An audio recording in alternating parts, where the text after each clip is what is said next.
guys. How are you all? Thank you guys for being here. Okay, so I figured during our live this morning, if you guys have missed it, we've been doing coffee and crime. I had talked a little bit about this case, and right after the live, I started looking some things up, and I was like, oh my gosh, before we come on, because Jenn, my friend Jenn from the Ward Case Studies, said she would like to do a panel and kind of catch up and chat about all of this.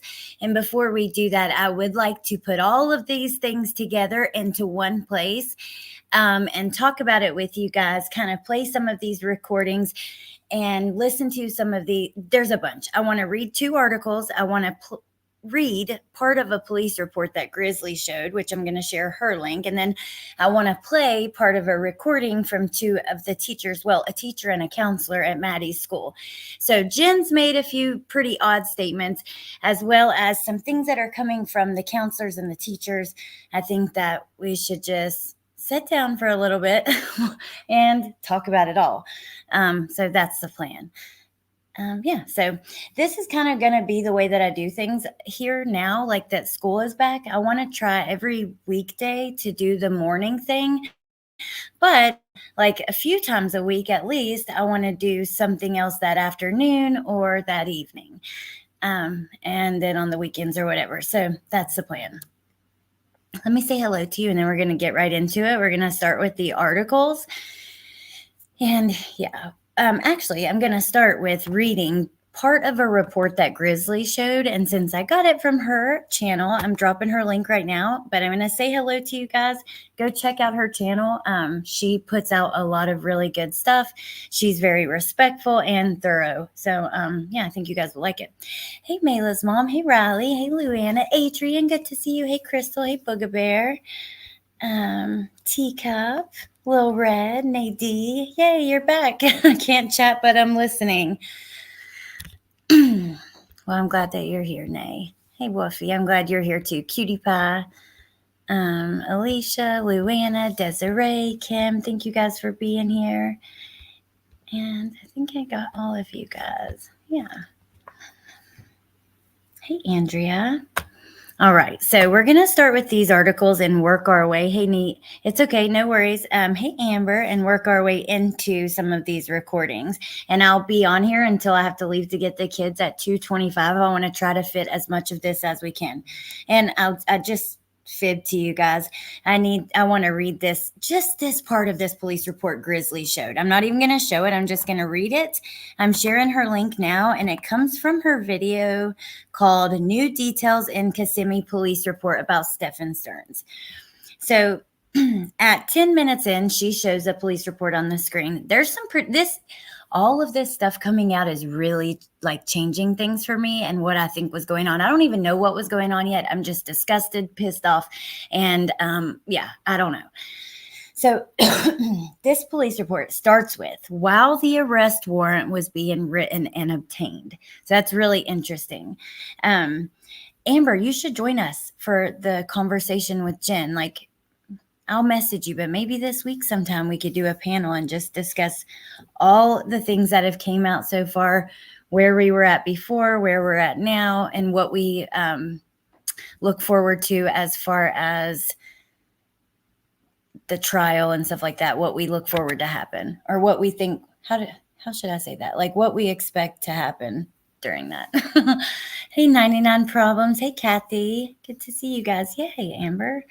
Okay, and let me drop their channels, you guys, because if you haven't, most of you, I know you have, especially people that are in here right now, but just in case.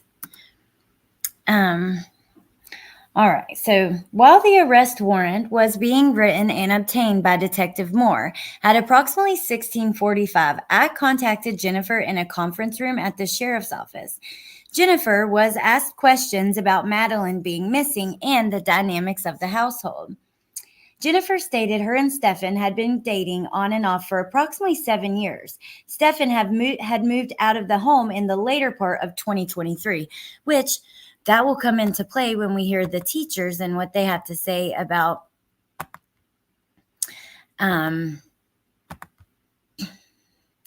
how Madeline was doing and how her behavior had changed and that kind of stuff.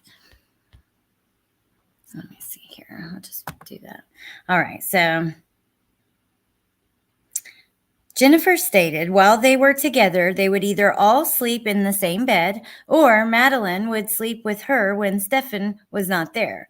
When asked if it was normal that Stephan and Madeline listen to me, I cannot speak. When asked if it was normal that Stephan and Madeline to sleep together without her mom being there, and she said yes. Jennifer stated if she needed a good night's sleep due to her anxiety, she would ask them to sleep in a different bedroom. Orange County detectives had previously shown Jennifer photographs. Listen to this. Orange County detectives had previously shown Jennifer photographs of Stephan's penis for identification purposes. Jennifer did not want to believe Maddie and Stephan were engaged in sexual activity. Jennifer asked to see the image of Stephan's blank. I pulled out a printed picture from Stephan's Google Drive that showed blank with Stephan's penis in her mouth. Jennifer said she didn't recognize anything in the picture, as if she was in denial. However, she became visibly upset. I asked Jennifer additional questions unrelated to this particular case. I excused myself and told her I was going to speak with Stephan. And then they got the warrant. So as the warrant is being written up, and many of us have wondered, I have wanted to hear and see, I wanted to see hear the interviews, see the police reports from when Jennifer found out that this was happening, from when she saw the picture, from when she found out he was being arrested. I want to see and hear that because I want to know what her reaction was. And now we know. First of all, she said, oh, I don't recognize anything in this picture. What is that? Who even is that? Who is? I don't know. Never seen that before. But then became visibly upset. So I'm curious what you guys make of that. Didn't recognize her daughter's face. Nope. Didn't recognize his, nothing in the photo. Oh, Lil Red. By the way, Lil Red has been giving, sending so much information, which I want to talk to you. I need to message you after this, by the way. Let's see. She just resent me the report that this actually came from. And it's on page, let me see here, 12. So hold on just a second. Let's pull, I want to try to pull that up since I have it right here. And thank you so much for doing this, Lil Red. It means so much to me. It really does. And it helps so much. She has been getting a ton of stuff, requesting a ton of stuff. And let me see here. I should pretty easily be able to pull this up. But I was just listening to Grizzly and I heard this part and I was like, I really do want to show this. Okay, it's coming through. Now, while we're waiting on that, let me do something. BS from Jenn. Let's see. It's because Maddie has a mole right near her mouth. That would be very distinct. I thought about that, Amber. And he has a freckle on it. Hey, Harlot. Hey, hippie chick. That's very distinct. You know what I mean? But her acting shocked, is this an act or is she in denial? The police seem to think she was completely in denial. Like, you know, what do you guys think? Or is she in denial? Oh, hearing myself on my phone. Sorry. Oh, thank you, Alicia. Let me see.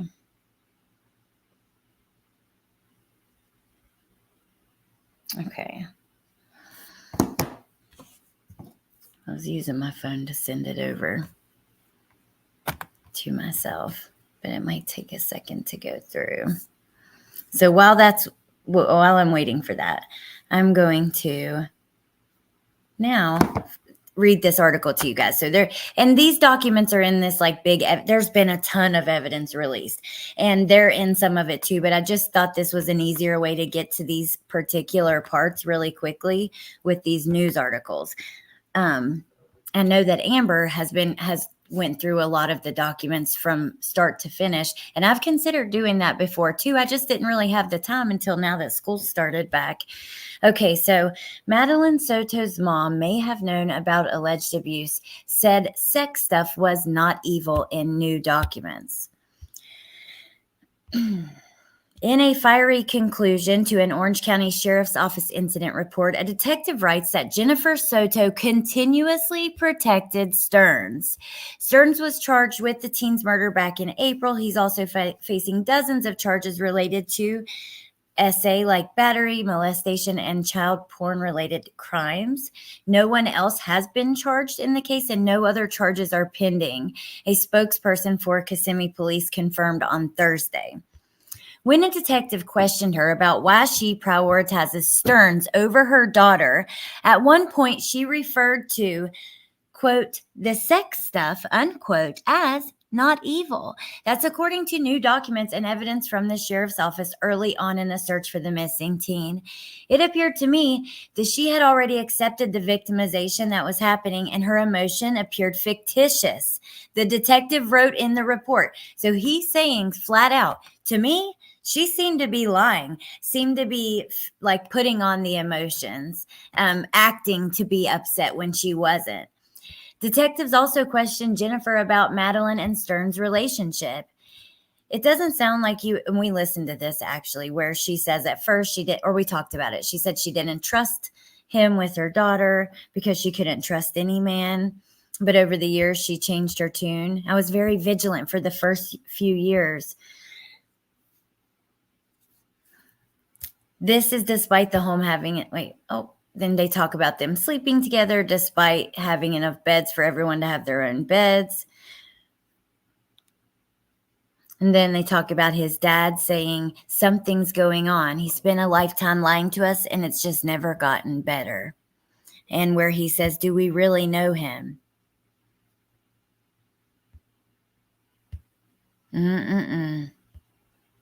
But Jennifer trusted Stearns enough to let him sleep in the same bed with her daughter.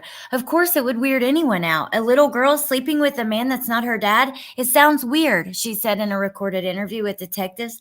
I trusted him enough to let it happen. But I want to go back and play this news clip that shows this report here. I'm Shannon Spake, and I love my CPA. Of course, we got to get blasted with the ads when we're watching. Hey, Stephanie, we are back. Page 78 is him talking to his dad. I'm going to star that because I'm still waiting for it to come through on the computer. Okay. We're learning more about the investigation into the murder of 13-year-old Maddie Soto. Her mother's boyfriend is accused of sexually abusing her and killing her. And new documents show that Maddie's mother may have known about that alleged abuse. Fox 35's Marie Ettinger has been going through all the new documents today and joins us live here in the studio tonight. So, Marie, Jennifer Soto has not been charged in this case. She has not, but the new evidence shows detectives repeatedly questioned her about the relationship between her daughter and her boyfriend. In a fiery conclusion to an Orange County Sheriff's Office incident report. Here it is. Let's see. Wednesday, February 28th.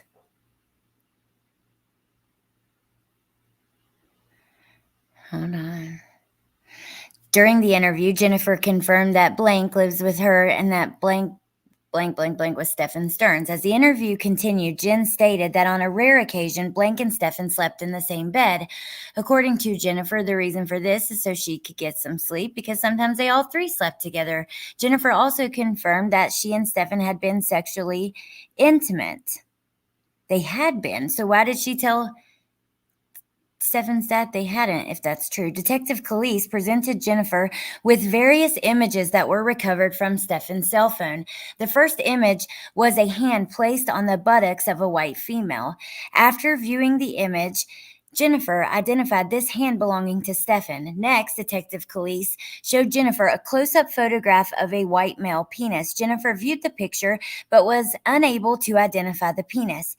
Detective Calise then presented Jennifer with another image of a penis pulled over a pair of pants. Again, Jennifer viewed the image and identified the penis as belonging to Stephan. She believed this was his based on the clothing and blanket. A few moments later, Detective Police paused the interview with Jennifer and waited for the police department detectives to return to respond so it could continue. He did not participate in the interview with Jennifer once Kissimmee detectives arrived. On Thursday, February 29th, Detective Police conducted an extensive canvas, and this is the end of his involvement. Now, the other document, like I said, I'll show you guys that in a moment. That's where she denies recognizing anything in the picture. Let's see what else they show. If they show any more documents, though, I do want to pause and try to read through them in full, because the news will just like read a sentence, and I don't like that. A detective writes, Jennifer Soto continuously protected the man accused of sexually abusing and killing her daughter. During one interview, a deputy questioned Soto about why she seems to prioritize Stephan Stearns over her daughter. At one point during that conversation, she referred to, quote, the sex stuff as not evil.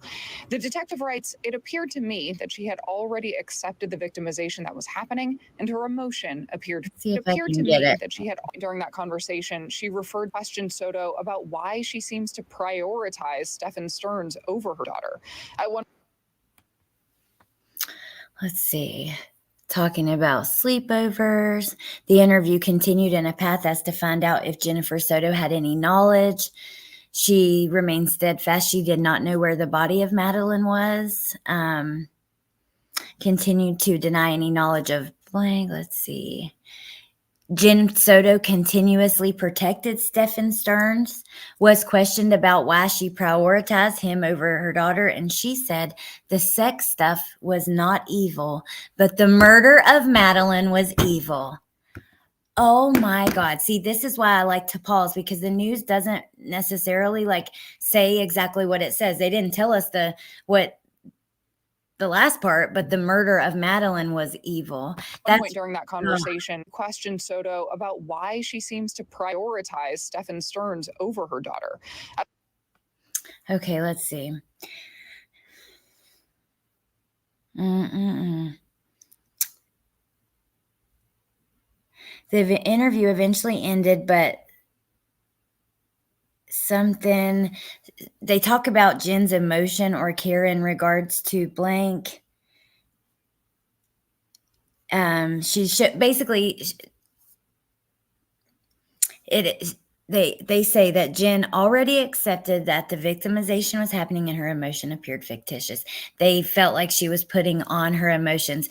But Jenn says the sex stuff, she continuously protected Stearns and was questioned why she prioritized him over her own daughter. And she says the sex stuff was not evil. She doesn't see the sex stuff as evil, but the murder of Madeline was. Unbelievable. You have got to be kidding me. Oh my God almighty. At one point during that conversation, she referred to, quote, the sex stuff as not evil. The detective writes, it appeared to me that she had already accepted the victimization that was happening, and her emotion appeared fictitious. That doesn't sound like you've ever had. I agree, Lil Red. About Stephan, you know him really well. You've never had any. You've never seen anything wrong with him. I was very vigilant for the first few years of how he would interact with her and what he would do, and I would question if anything was weird, but nothing ever was truly weird. Recorded interviews with Stearns' father show him questioning how trustworthy his own son is. Something's going on. Look, he spent a lifetime lying to us, and it's just never gotten better. Before I left the house the other night, I turned to my wife and I said, do we really know Stephan? Okay, so our file did come through, but before we get to that, let's come over here and look at this. So this is the news putting out. Mother of Madeline acknowledged abuse in police interviews. An 82-page case supplemental, which we are on a 52-page one, gave details about how Madeline Soto ended up in a wooded area and how she died. The documents from Kissimmee Police Department go into details from the date the teen went missing in February to April when Stephan was indicted. During the investigation, documents state that detectives asked her mother, Jennifer Soto, if she believed Stearns was guilty. I asked her what she thought Stephan was guilty of, and she replied, quote, he's been grooming and abusing my child, unquote. The documents state Madeline passed away by strangulation. It states her body was carried over the locked barbed wire fence. Based on the clothing description, the body did appear to be that of Madeline. The lock to the farm was still locked and didn't appear to be tampered with. Stephan would have had to drop Madeline's body over the barbed wire fence or where the gate was, then move her body to the location she was found. That comes from page 60. The medical examiner says her socks were clean, which indicates she did not walk on her own. Documents state during the autopsy, the medical examiner expressed concern over Madeline's hyoid bone in her neck. After the teen's body was located, detectives interviewed Stearns and Jennifer's roommate. The documents state the roommate told detectives at 2:30 a.m. on the night of Madeline's party, she heard noises coming from the room that Madeline and Stearns shared. It also stated the next morning while making breakfast, the roommate saw Stearns acting odd and going up and down the stairs and in and out of the apartment. She also said Stearns was washing clothes, which she had never seen him do. So the roommate says she heard noises coming from their room that night at 2:30 in the morning. She also says, and we know by like 8 o'clock, I think it was 7:30 actually, but by 7:38, he was dumping her book bag in the dumpster. But so at 2:30, we have those noises. Jenn wakes up by him and all the noises at like 8:39 with the dog. He's asking for the dog leash. And he tells her to go back to sleep. And the roommate notices that he's washing clothes that day, which he never does. Imagine that. Nasty. Nasty, nasty. Okay, so let's go over here for a second. I want to go to that page 12. Jennifer and Stephan allowed me to search the residence with negative results for Madeline. This is back. Let's see. We're looking for a particular page because I want to get to these other interviews, and we only have about an hour or so. These are different reports, and we've went through this in other cases. So you will get, a whole bunch of different reports, and it'll be from different officers. So like this officer only did this much work on the whole case, and then they're just all put together, and you got to kind of go through it all and make sense of what's going on. Okay. I want to make sure, but I don't want to go past. We can always do a more thorough of every page in this or whatever, but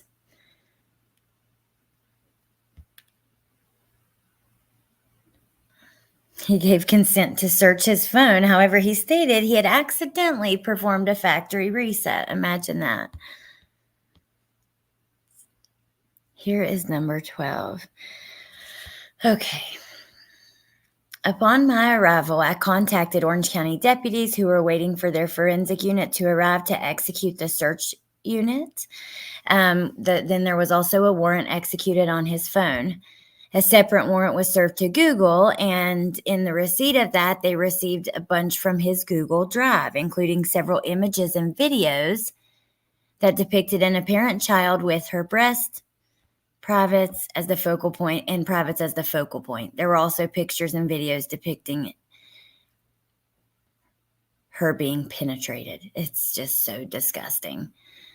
That's not the focus of this. I don't want to avoid the details because they are important, and as awful as they are, as gross as they are, as tough as it is to hear, I don't ever want to soften what happened and what he did. He's a monster, but this is, not really the focus of that. And we've heard that before. Okay.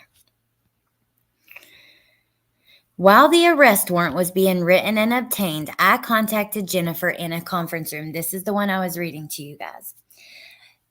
Jennifer was asking questions about Madeline being missing and the dynamics. She was asked questions in the dynamics of the household. She said they've been dating on and off 7 years. And when asked if it was normal that they slept together, she says yes, so she could get some rest. And due to her anxiety, well, Jennifer, let me tell you what, and y'all might feel this way too after I play these interviews from the teachers. Madeline had a lot of anxiety. She was really struggling, with anxiety and stuff. It's really sad. There was every single freaking red flag showing that could have, gave you a hint that there was something going on. Wait till you guys hear this. It is heartbreaking. And to hear about the anxiety that she was having, her grades, she was making D's and F's. She was missing school. She would hardly turn in assignments. It just, okay. Orange County detectives had previously shown Jennifer photographs of Stephan's penis for identification purposes. She did not want to believe Madeline and Stephan were engaged in sexual activity. Jennifer asked to see the image of Stephan. I pulled out a printed picture from Stephan's Google Drive that showed blank with Stephan's penis and blank mouth. Jennifer said she didn't recognize anything in the picture, as if she was in denial. However, she became visibly upset. I asked her additional questions unrelated to this particular case. I excused myself and told her that I was going to speak with Stephan. I contacted Stephan in an interview room at the sheriff's office. He was asleep when I entered the room. After introducing ourselves, I explained the reason why we were speaking with him. I read him his Miranda warnings, which he waived and agreed to speak with us. He stated he had known Jennifer for several years and dated most of that time. He said Maddie typically sleeps with Jennifer in Jennifer's bed. Stephan stated Madeline always needed human contact when going to sleep. He referred to it as snuggling. As the interview went on, I asked Stephan if Madeline has ever been sexually active with anyone in the past. He stated there was an incident when she was much younger. He said she did something with the phone or camera, but wasn't scolded for it.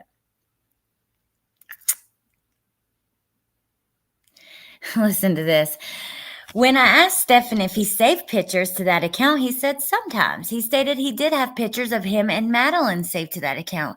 When I asked Stephan about all the pictures he had saved, he then asked if he should be talking to a lawyer. Shortly after that, he requested an attorney. That's when he was charged with the sexual battery.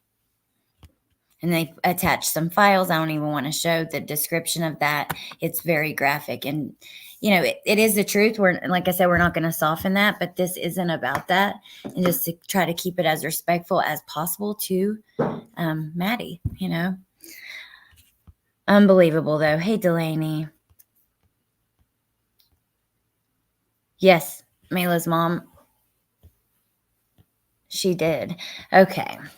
He is a sick person. Excuses and all of the excuses. All right. So now we're going to listen to some audio that was released on the docket, and I am going to share the link. I can't stand when people will not share the link if they're talking about a channel, or especially like showing their video. I think it's the only right thing to do. So, I want to make sure to do that no matter what. So we're going, it's just the right thing to do. So hold on, let's put it here. And it's also in the description. Not evil. I know, Elaine.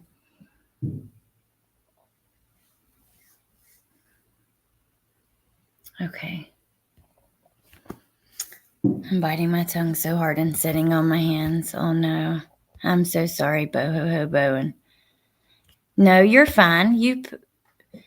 No, you don't even worry about it. You say whatever you want. If it's really that bad, we can always turn off the live chat replay. But, you say whatever you want. I understand. I think most women in their lifetime will probably run into being some unwanted touching, or even if not touching, then flirting, whatever, right? And that's just, the statistics are scary high for how many people have went through that in their lifetime at one point or another. So I can see how this would be really tough for people who had been through that, and especially if they were young, and if their story reminded them of this in any way or whatever. So I just, just know that I'm thinking about you guys. I am sensitive to that, and I am so sorry, for anybody who's been through that. Okay. Now, first we're going to start with, let me look at the transcript so I can tell you First, we have a teacher, because there's one part from a friend. We have a teacher, a counselor. Yeah, a teacher, a counselor, and a friend. There's one at like 20 minutes. There's a part at like 30 some minutes, and then just one like minute at 50. I think I timestamped it in my messages though, so I'll make sure that we're not like that. We hear all of those parts. Okay, so. This part, let's see. I mean, I'm going to speed it up a little bit because I want to make sure we get through it all and we don't have a ton of time. Maybe I should keep it off. I need to see the transcript. All right, so we're just going to listen together. This is starting with the teacher. I want to point out some things to you guys, but I want to tell you there are, I think there are things to be learned from this. When you guys hear this now in a minute here, you're going to see like so many points. When I listen, I'm like, oh my gosh, that has to be a sign. Like you would have to notice if your teachers, if it's to the point where your teachers are having meetings with your child once a week about their mental health as well as their performance in school, I would think they would notify you and you'd probably know there was something going on. So, I think that we do need to pay attention to that. That's kind of my thought when I was listening. And anything else along the way, I'll point out. We'll skip over, any commentary that's given or anything like that. There's not a lot of that anyways. I don't know why I keep doing that. All right, let's go. Reference to Orange County case number 24-011313. I'm Detective Brad. Today's date is February 29th, 2024. The time is 13:18 hours. This is Detective Hunt for OCSO case 24-01131. What's your role here? Yeah. And how long have you worked here? This is my 10th year. It cuts out, you guys. It's no, this is a teacher at her school. Years. Wow. Okay. And you were teaching this whole year? Yes. And you've been employed here this whole year? Yes. Okay. Are you familiar with a 7th grade student that goes here by the name of? My students. And you teach her? Redacted. What period do you have her? She was in my 3rd period, and then in January she was moved to my 6th period. Okay. And are you familiar with why I'm out here to talk to you at all?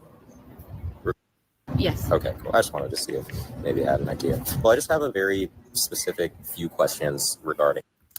Can you maybe tell me, I guess, tell me a little bit about her, what she like? She's very quiet, reserved. She looks sad quite often. Okay. She looks sad quite often. That's the first thing you hear. How freaking heartbreaking.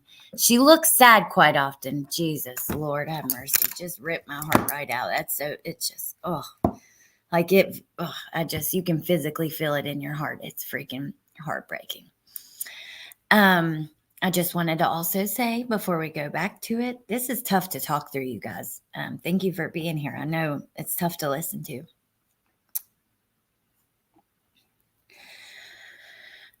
When it pauses like that, when you hear it cut out, that is redactions in the audio. It's not the internet and it's not me. Just want you guys to know. It's so sad, man.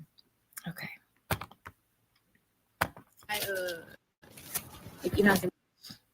Your assignment, to redirect her within a very short amount of time. She's lost focus again. She'll have her head down.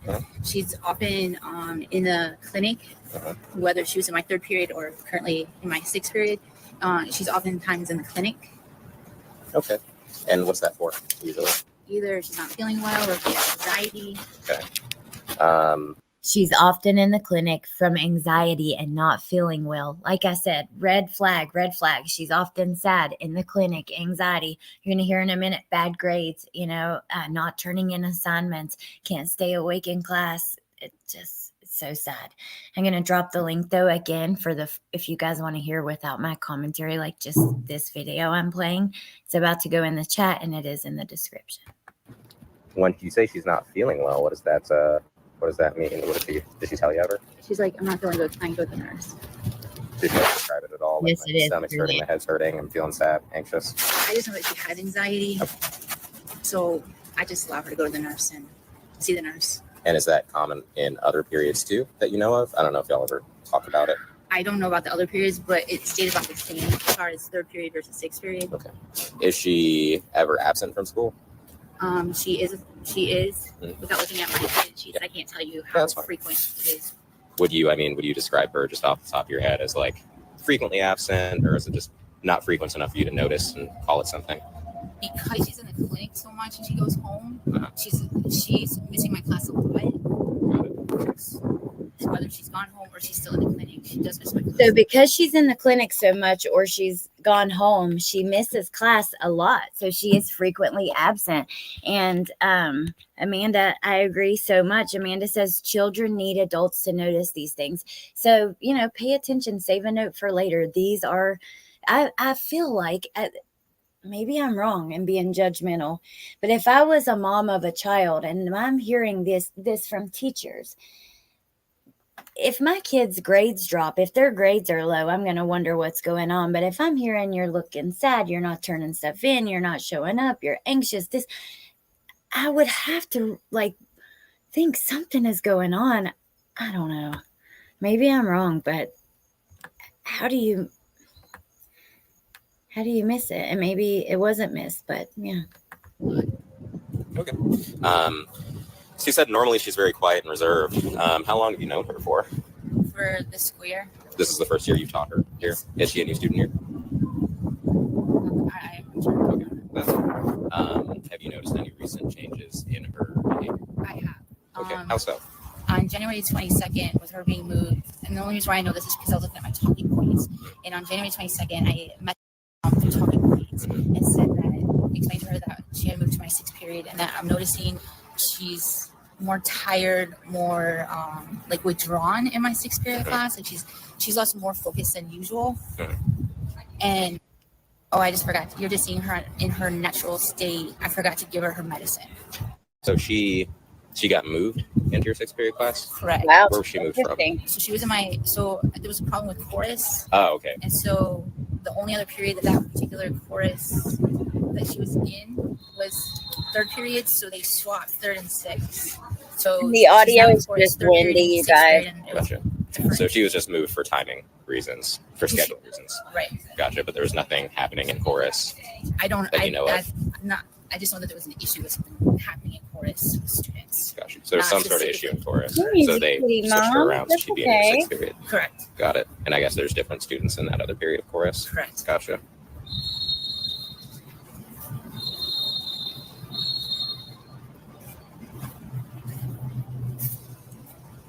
That's okay, Music City Mom. And I know there's a lot going on all over the place, but this was important to me. I wanted to talk about this, and especially before we do some kind of panel discussion. And I had some free time and some quiet time. It's a little easier to do it when I'm here by myself.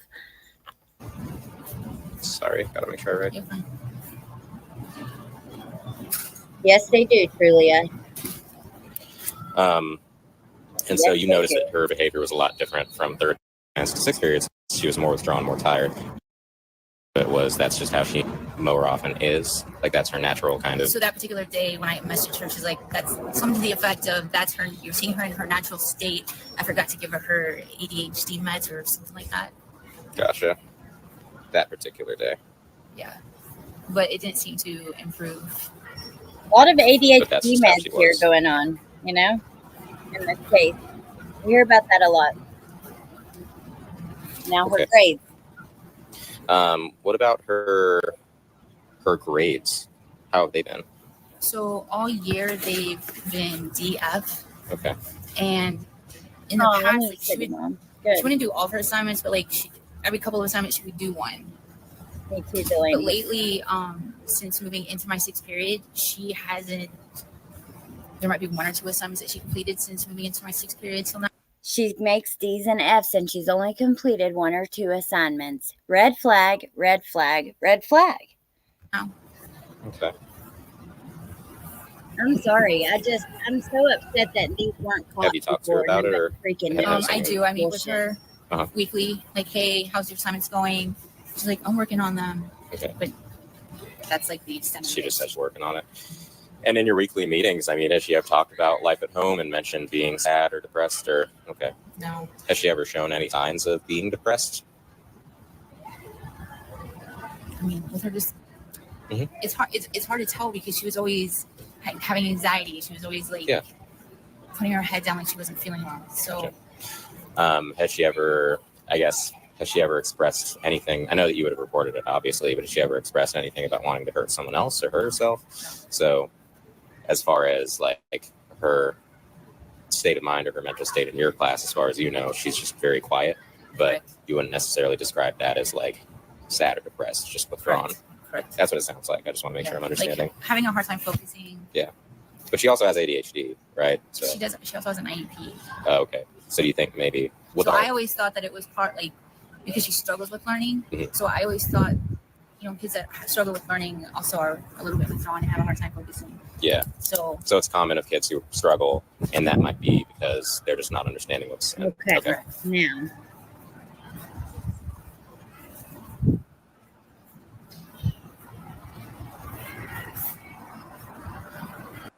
She was doing my 6. I did notice that the behavior changed, and that's why I just skipped over some commentary, but we're about I got it.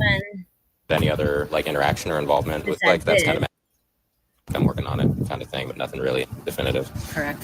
Okay. Has she ever disclosed? Has she ever disclosed that anything being abused at home in any way, physically, sexually, verbally? No. She's never disclosed or shown any signs of that you've been a teacher for 10 years, so I trust that you can see that kind of stuff, or you have your own way of identifying that. But I've been a teacher for 13. Oh, so yeah. Even more so. So no, I haven't noticed that. Gotcha. So nothing that's raised that red flag to you thus far. And there's also, if I'm understanding you right, nothing that's raised a red flag that she's no red flags, but very sad and depressed. That's kind of shocking to me. Okay, now. If you have questions for anything else, let me know. Now we're going to get to the counselor, okay? I have a couple of specific questions that I have to ask you. But can you tell me a little bit about what you know, your relationship with her is, just any information that you could give me on that? So I met her at the beginning of this school year in an ESE meeting. She was being transferred over from 504. That she was under that in 6th grade with our 6th grade counselor, Ms. Merritt, transferring over at the beginning of this year to the ESE services with our ESE staffing specialist, Ms. McGregor. So I was sitting in on that meeting. In that meeting, they approved that switch and she got switched over. I heard a little bit about her background in terms of having ADHD, a lot of problems with focus that affects her schoolwork and grades. And then some mental health concerns in terms of a lot of anxiety and panic attacks. So from there, I have been doing ongoing check-ins with her throughout the school year thus far. I think we've met about a lot of anxiety and panic attacks. Okay. Earlier. I mean, that is a red flag, but probably normal for teenagers. Like, when you start having hormones and all that stuff, you start to have all those kind of uncomfortable feelings. I struggled a lot with anxiety as a teenager. I still do, like, bad. So I get it. 6 times. Okay. Since the beginning of the school year? Correct. Got it. Okay. When she has come to me, it's often been those feelings of panic. She's come to me like in the middle of class or during lunchtime, just feeling really panicked, kind of heavy breathing, feeling really overwhelmed. And when we've had our conversations about, well, what's going on? What's making you feel this way? I've gotten responses saying, well, it's my anxiety. Sometimes I don't know. I'm just really overstimulated with all the noise in the cafeteria. But I've also gotten responses with, things at home with her. And when I pressed about that, it seemed to be things along the lines of, well, she gets upset that I'm forgetful or that I don't. So when she presses her about her anxiety, she says, things at home. Now there's a redaction, but then she says she gets upset that I'm forgetful or I don't clean my room. Now keep listening, because this is there's a point here I want you guys to hear too. And then I just want you to hear one thing the friend says. And then the last thing, if we have time, I want to show in the supplemental report when Madeline was found, because I remember showing you guys the witness who spoke out, who saw Stephan changing his tire. And I just stumbled across that while we're reading through this report. Well, I was looking for FaceTime in the report because we do hear from friends, from family, and from cell phone records that Madeline and Stephan talked on the phone a lot, and they did some FaceTiming. clean my room the way she wants me to. And we talked about what that does to affect her. And she says, yelling, that makes me get overstimulated, and then I can't respond to her in the way that she wants me to. So we discussed strategies for kind of calming herself down and talk. She's calm about how that makes her feel. And she reported to me that she did have that conversation for our past check-ins since December. So December, January, February, we had a check-in every single month, and each of those check-ins she had said. Now, this is where I thought, how can all these things be happening and you not know something is going on? Anxiety is normal for a kid. When you're having to check in, when your counselors and teachers are keeping a specific check on you every month, I don't know. It seems like, I just wish somebody would have pressed her. Maybe she wouldn't have said anything. I don't know, but to me, things are better at home and things are a little bit better at school. And I haven't had her come to me in months with any sort of panic or anxiety. I did have her mention on occasion her home situation at that time was when I asked her about that, the only thing she really said was, I don't really like him. He's kind of weird. So I said, okay, well, what does that mean? How is he weird? Why don't you like him? And her responses were nothing of that level of concern. It was always, well, he eats all of our food and he hangs out in the living room and it makes me uncomfortable because I don't really. He eats all of our food and he hangs out in the living room.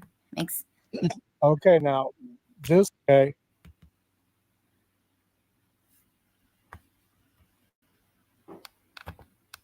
And I know. Hold on, I want to cut out his commentary. So let's all for being here. Like him, so I don't want him to be there, but nothing ever to the level of concern that we're seeing now. And the last thing I heard about him was he's moving out. I'm happy about that, and that's helping me feel better with home. When was that conversation that he was moving out? That was about a couple of months ago, so I would say around December. Okay, so sometime in December, you guys had a meeting, and she said.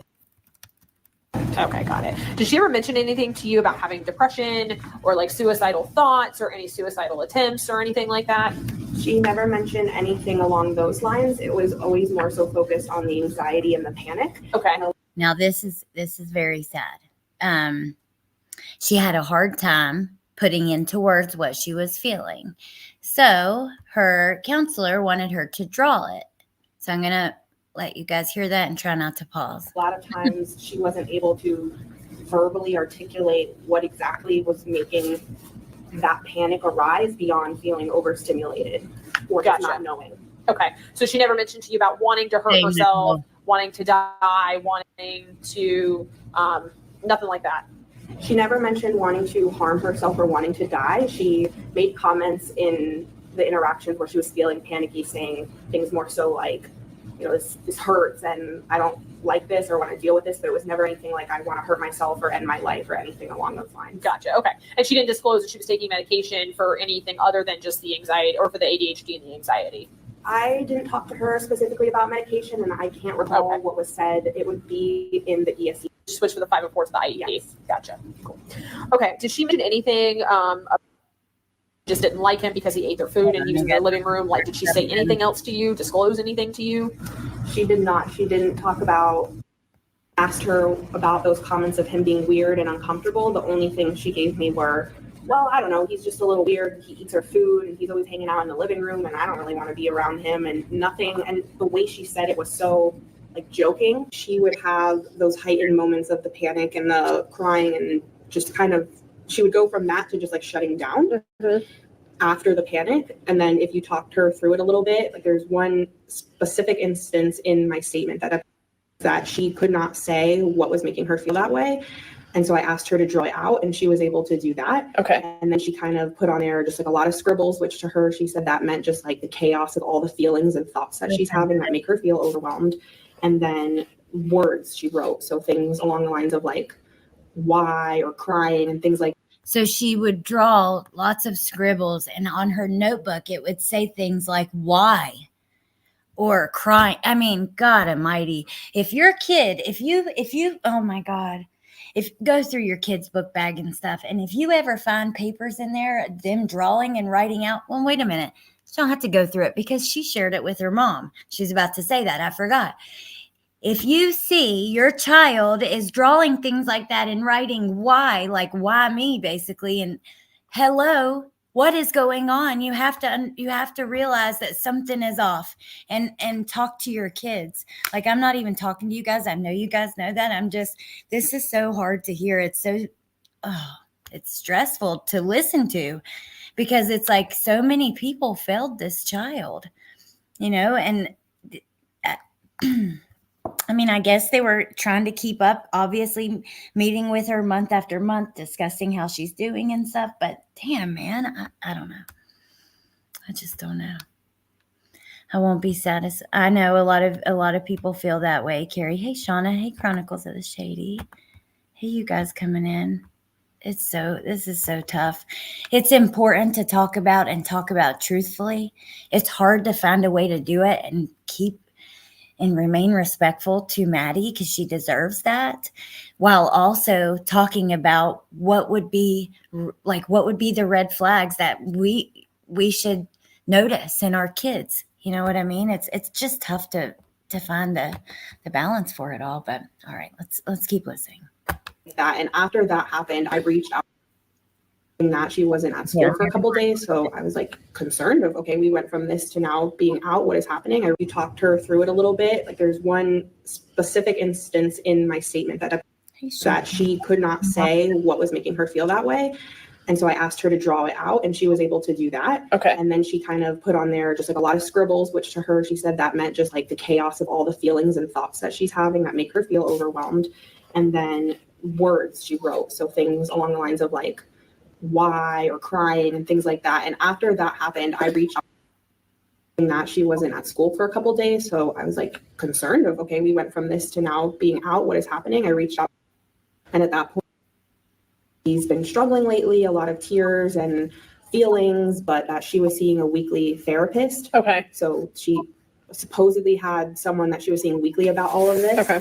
And also stated at that point she hadn't been at school because she was sick, and she was going to take her to the doctor. So Jenn is saying this. She's saying, I reached out to mom, and at that point she said, because it cuts out. That's just the way the audio is. So it's kind of hard to understand. So I'm going to walk you through it. So counselor reaches out to mom.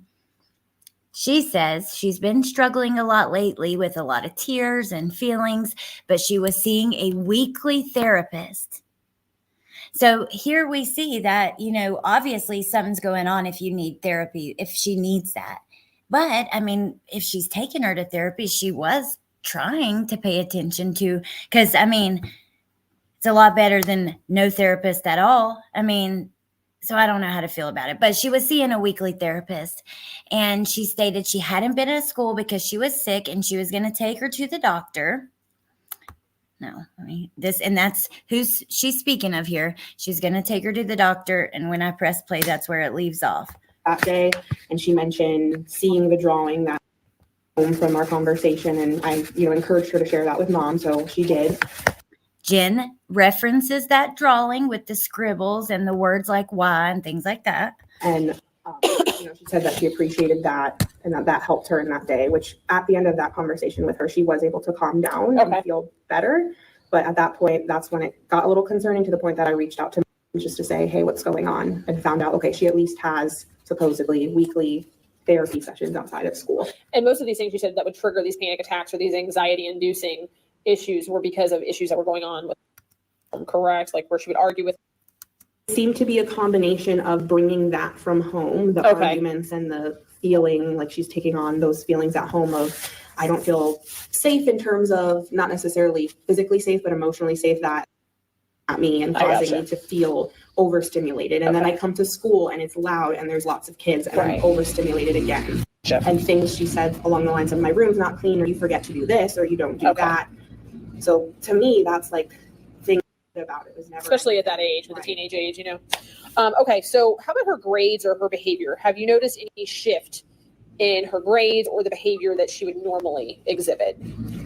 Grades have seemed stable. We've been working on, in our check-ins, kind of coming up with strategies because of her ADHD and in terms of getting her missing work in to bring up the grades. Wait, grades seem stable. Is that what she said? She began making, okay, hold on. Because I'm trying to read the comments. I want to keep up with you guys and chat with you, but it makes me miss stuff that we're hearing. And she seemed to be making improvements with that since around December when she started reporting things are better at home.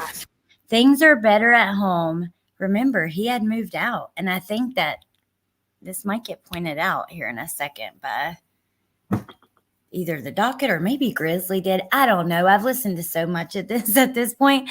Like, I don't know where I'm remembering things from. But Our last check-in was February 6th, I believe. And at that point, she was very happy that day. I called her down just to do our check-in, and she said things are going really well. She feels really happy. Things are better. Things are better at school. And that was the last time we had a check-in. And that was because of the strategies that you had kind of given her to help her. Yes, she had been getting some of that work in. Her teachers are working with her because she has the IEP, and she said that she used the strategies at home to talk about the when we're calm, let's talk about what it's like when we're not calm and how that makes us feel. Gotcha. She said she was able to successfully do that. Good. That's excellent. Okay. I know we talked a lot about, like, you know, kind of just briefly mentioned with her. Right. Let me hear you guys. And I know you've only known her for a short period of time, but you haven't noticed a dramatic shift from when you first met her to now. Better at home for Madeline, because that animal wasn't there from December until February the 24th. See, I thought it was pointed out somewhere. Let's see. To friends or anything I had, to me, the perception was things are getting better. And what was the last date that you met with her? February 6th. It just finally seemed like things were getting better. He was gone. How freaking sad for her. How, oh my God. Just, yeah. And that was the date that she was like, hey, things are getting better. We're using these strategies at home and all of that. Got it. Okay. We were supposed to have our next session to follow up this week. And obviously I didn't able to do that. Is there anything else you can think of that I have not asked you that you want to relate to me? Okay, so now we're going to go to a friend of Maddie's. I just want you guys to hear this one part. The names are redacted, of course, and I don't. If you were to know like anything like that, please don't put it in here. I just let me see here. First and last name. It's her friend. I'm just going to skip past all of that. Okay. So let's hear this. And I want to show you something in the report. Like I had said, you know, anybody who has, for anyone who wasn't here, I just want to say, I know that these are really tough cases for us to talk about. And these interviews are hard to listen to. Unfortunately, statistics show that most women are, at some point in their life, they have to deal with unwanted touch or worse from somebody else, and men too, you know. But more women have than haven't been messed with or touched, you know, that kind of thing. Have experienced that. I can see how this would be really, really tough for people who had experienced that, and especially if it was anything similar to this or someone in your family, a loved one. And I just want to know that if that is you, then I'm sending you love, and I'm sorry and sympathy. I don't know. I want to be sensitive to you. So I'm trying to keep that in mind. And I still think it's important to talk about it factually because we need to be aware of the warning signs. We need to be aware of the things that happen. We need to be aware of the kind of monsters that are out there. And that's just the truth. And we need to be aware of the things to watch for or whatever. When our kids come home from school, or we have whatever family members around them or whatever. So I think it is important to talk about, I want you guys to know that I'm aware how sensitive it is, and I know how tough it could really be for some people. And if that is you, then I am truly sorry. Okay, so let's keep listening, though. This is the friend. Makes me all emotional. It's tough, man. This is horrible.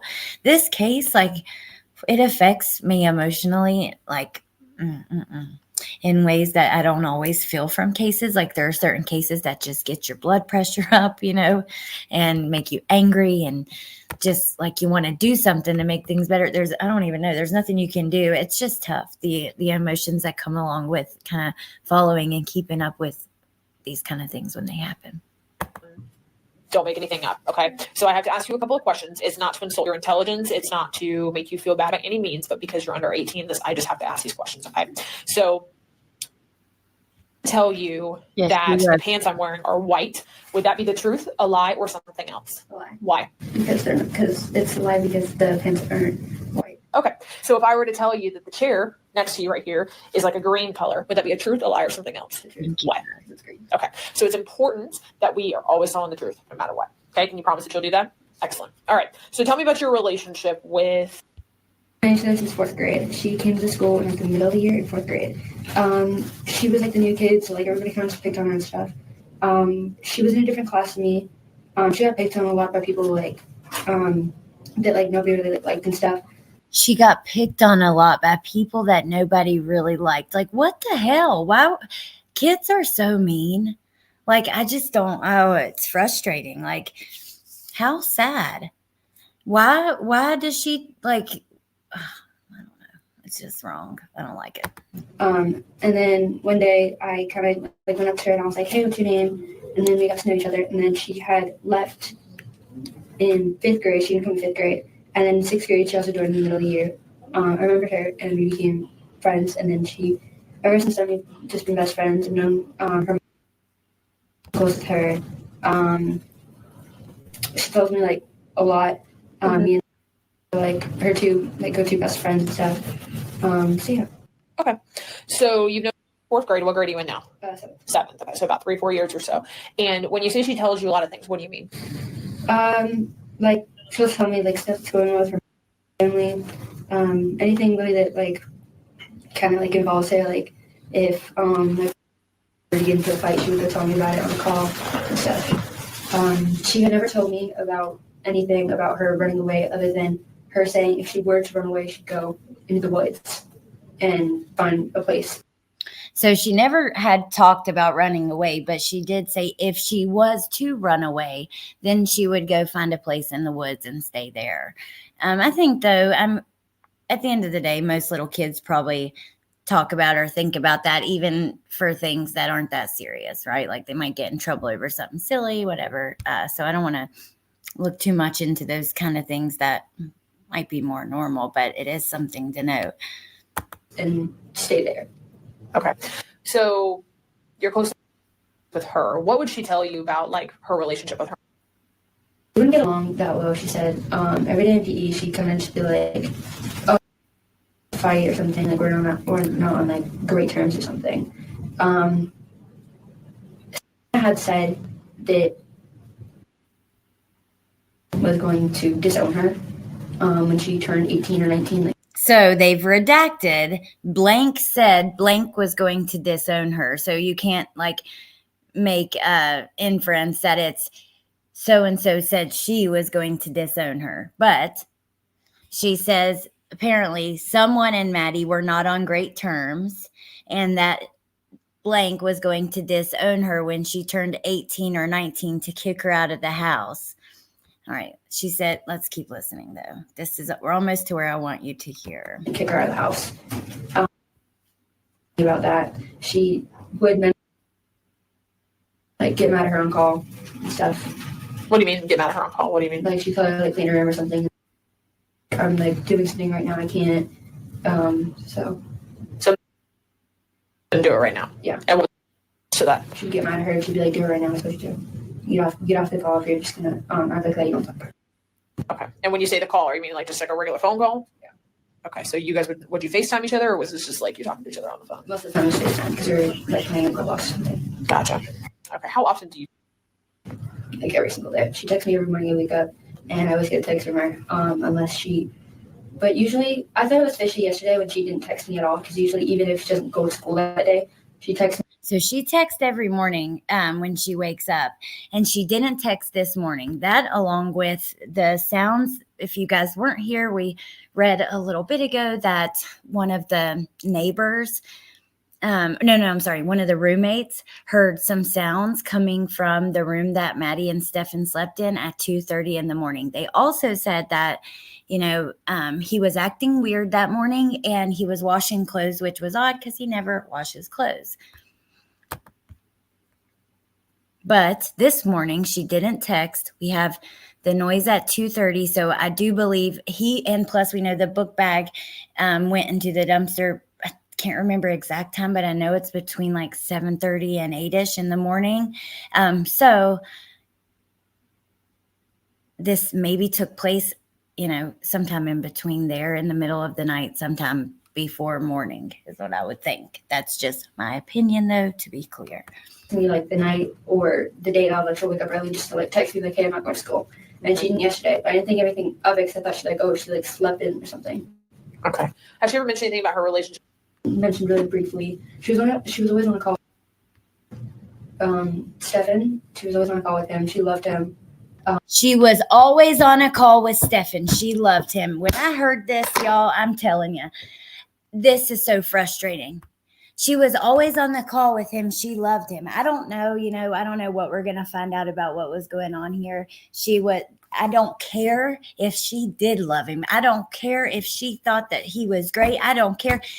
There's a reason why you can't consent under a certain age because your brain is not developed to make those decisions. And I don't, I never, ever want any victim to get like judgment if they did consent or think they were consenting or whatever. But at the end of the day, I'm not saying that, but we do know that now we've heard this multiple times that they called a lot because we heard with the police interview with Stephan, they were curious why there were so many calls with Maddie and so many late time FaceTime calls. Like they were like, whoa, is she always up this late? It's a school night like that. Is that normal for you guys to talk this much?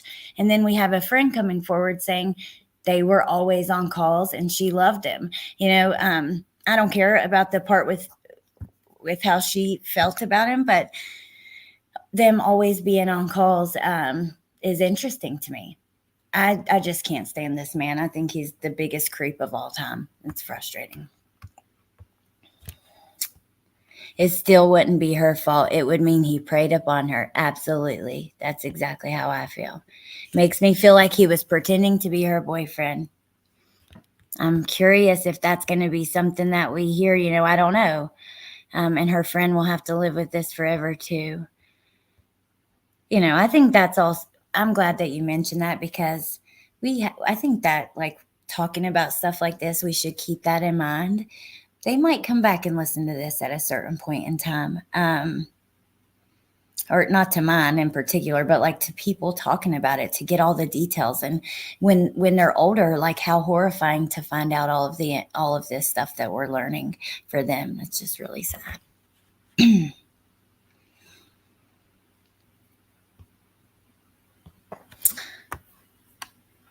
But them always being on calls and super late, I'm sorry, but I don't like it. I do not like it. They were really close. Okay. Really close. So Stephan, okay. So this is what I was saying, gang. You get a lot of conflicting reports. Okay. Bear in mind, we are talking about kids. Okay. I want to hear. And that she's very close to him. Okay. And that she's always on a phone call with him. So like, what do you mean when you say that she's always on the phone with him? Like they're always talking, like they're always texting or on a call with each other. Like, so I called her. She was like, hey, I'm going to call you back later. But like, do you want to join? I was like, I can join. I don't care. Your choice. If you guys want to one time, you can. And then she added me to call and like, he was helping her with her homework and stuff. Okay. So was she typically at home when she was talking to him or yes. Was she talking to him while she was here at school? No, she talked to him at home. Does he not live in the home? So her friend calls and it's to the point where she's like, hey, do you want to join? And they're just hanging out on the phone, talking, doing homework, like putting her friends in. No, it is not appropriate for a grown man to talk to kids at this age, one or many on group calls. Like, what the hell? So no, but he visits a lot. He recently moved out. Why did he move out? I have no clue. She didn't tell you anything that happened. Do you know when he moved out of the house? I don't know the exact date. Okay, and she didn't tell you why. Did she ever tell you?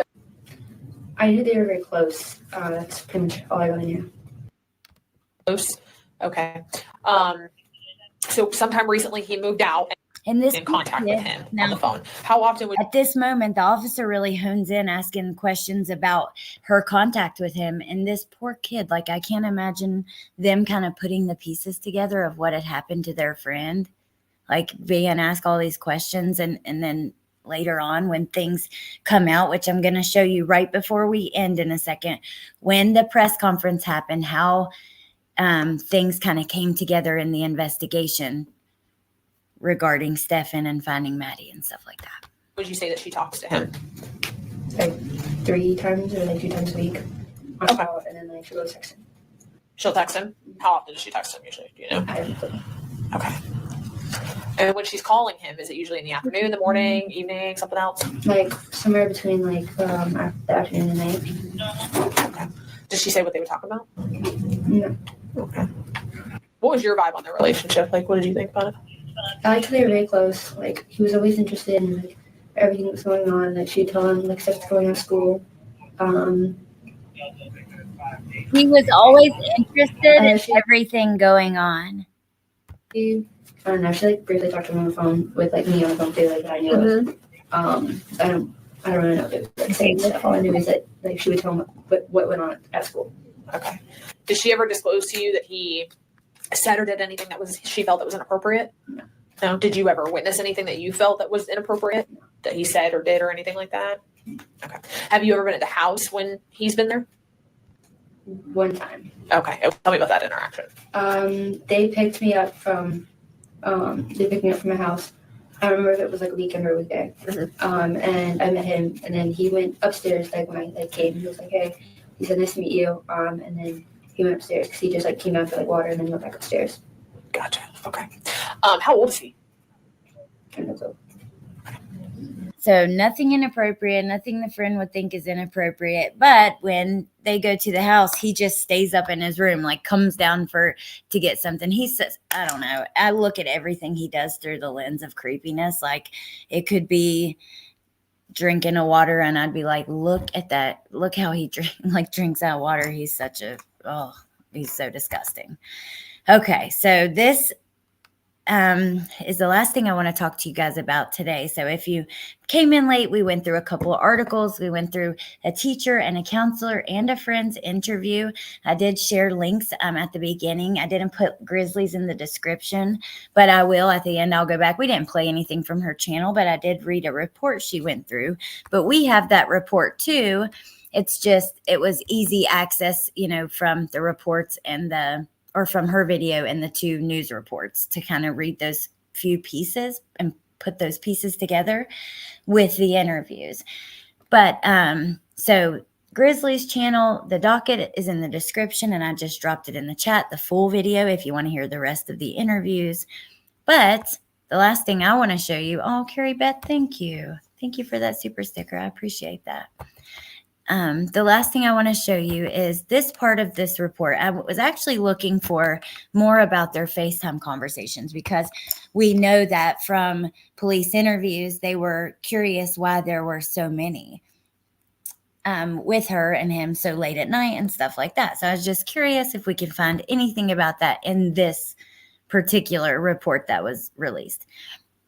I didn't, but I found this, which is interesting. So I remember talking to you guys. I had seen someone speak out on Facebook, and they were like, after the news conference, they saw, that police were looking for more information about this particular vehicle. And they're like, oh my gosh, I saw that vehicle. I saw a person changing a tire in this spot. And they called police, and that's how police found the spot where Maddie was. We talked about that in the past, but I just wanted to show you because it's interesting to see it all come together in here. They didn't redact that person's name, but they did go on the news. They were very vocal with who they were. So, but please don't ever reach out to anybody. Anyways, I'll just say that. But okay, so on March 1st, it says a news conference was held by Orange County and Kissimmee police asking for the public's help and if they may have witnessed Stephan's vehicle in the area. Because remember, she goes missing on the 26th.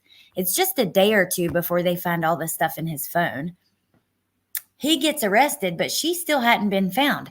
They knew, and we found out all of the charges. Do you remember when we first found out, like, all the charges, that all the things he was charged with and all the things they found in the phone? Like, that came out before we knew what happened to her and where she was at before they found her.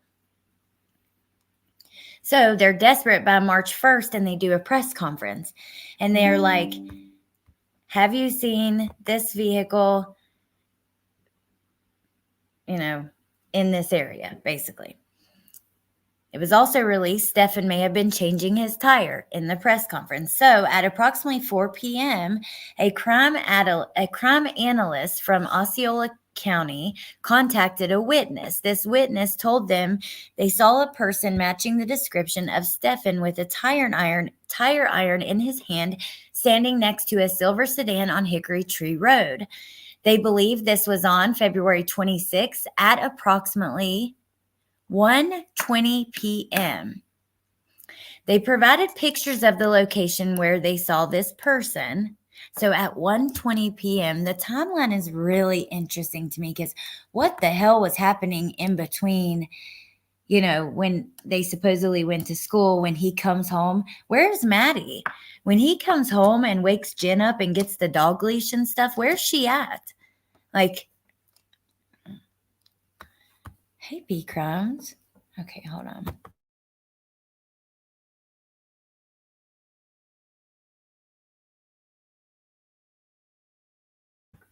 Hey, Astro from space. Okay, so I want to know more about the timeline. But anyways, so he points to a location on a map to the crime analyst, and this crime analyst then relays it to other deputies who are searching the area. They respond to the area, and the sergeant knows the property owner who provided access to locked gates to the property. They walked towards a row of bamboo trees, and they found a small body with blue jeans and a green sweater. Now, let me just switch back for a second to this, because I don't want to show all these details right now. I just want to keep it respectful to Maddie. I don't know. I'm just trying to do my best as far as that goes, but I'm going to read part of this to you. Let's see.